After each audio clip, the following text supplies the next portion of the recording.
ئەنجومەنی مامۆستایانی پێشەنگ لە سەرئاستی باڵا لە ئیدارەی سربەخۆی سۆران کۆبوونەوە و دواتر لە کۆنگرەیەکی ڕۆژنامەوانیدا چەند داواکاریەکی گرنگی تایبەت بە ماف و شایستەکانی مامۆستایانیان خستە ڕوو. ئەنجومەنەکە داوا دەکات موچەی فەرمانبەران لە ململانێ سیاسیەکان دوور بخرێتەوە و 30 ڕۆژدارێک بە بێدواکەوتن دابەش بکرێت. هەروەها لە بەرزکردنەوەی مامۆستایان دەست پێ بکاتەوە کە زیاتر لە 10 ساڵە بە نایاسایی ڕاگیراوە لەگەڵ ژمارەیەک مافی دیکە.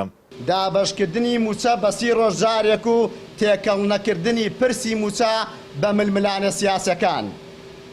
دەستپێکردنەوەی پلە بەرزکردنەوەی مامۆستایان و فەرمانبەران کە زیاتر لە 10 ساڵە بە ناڕەوا و بەبێ هیچ بنەمایەکی یاسایی وەستێنراوە.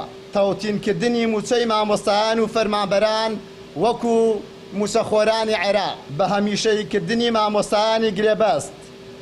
دیاریکردنی چارەنووسی موچە پاشەکەتکراوەکانی ساڵانی ڕابردوو ئەو قەرزەی کە خۆیان دانیان پێداناوە و ئێستا لە ملی دەسەڵاتی حکوومەتی هەرێمی کوردستانە داواکارین بەلایەنی کەم ڕقم حسابیەک بکرێتەوە و ئەو قەرزە تیادا بنرێن و بەلای کەمەوە لە هەنگاوی یەکەمە بتوانرێت ئەو قەرزانەی لای مامۆستا و فەرمانبەرانە لەو پارەیە دەربکرێت.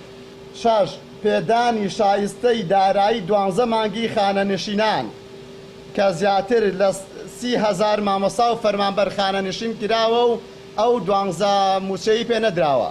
لە ئەگەری بەدەمەوە نەهاتن و جێبەجێ نەکردنی ئەم داواکاریانە هەموو ڕێگەیەکی یاسایی و مەدەنی لە بەردەمماندا کراوەیە بۆ فشاری زیاتر و بەدیهێنانی داواکاری و ئامانجەکانمان.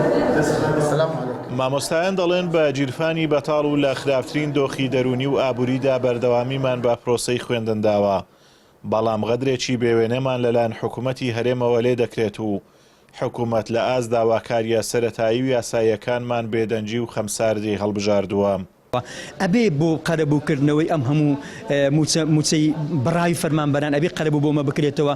زۆڵمێکی گەورە لە فەرمانبەران کراوە، یعنی ساڵی وا هەبووە 2 موچە خوراوە، ساڵی وا هەبووە 3 موچە خوراوە، ساڵی وا هەبووە موچەکان بەڕۆب موچە دراوە. ئەبێ ئەمانە چارەسەری ئەم گرفتانە بردۆزرێتەوە. ئیش لەسەر ئەوە کراوە شکوی مامۆستا هەوڵ بدرێ لە کەدار بکرێ.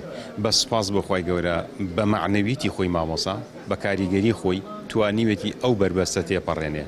ئێمە کەس ناتوانێت کارمان تێ بکە و ئێستش ئێمە خۆڕاگرترین لەو ستەمەی کە لێمان کراوە بەرامبەری.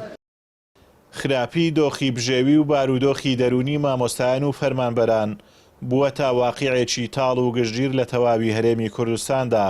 کەڵەکەبوونی قەرزەکان و بەرزبوونەوەی بێپێشینەی نرخی بازاڕ و نادیاری چارەنووسی قوتی مانگانە بارگرانی لەسەر شانی ئەم توێژە دروست کردووە.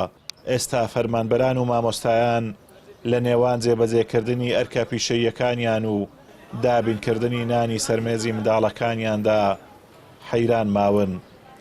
ئازاد ومەراوی کەناڵی ئاسمانی پەیام، سۆران.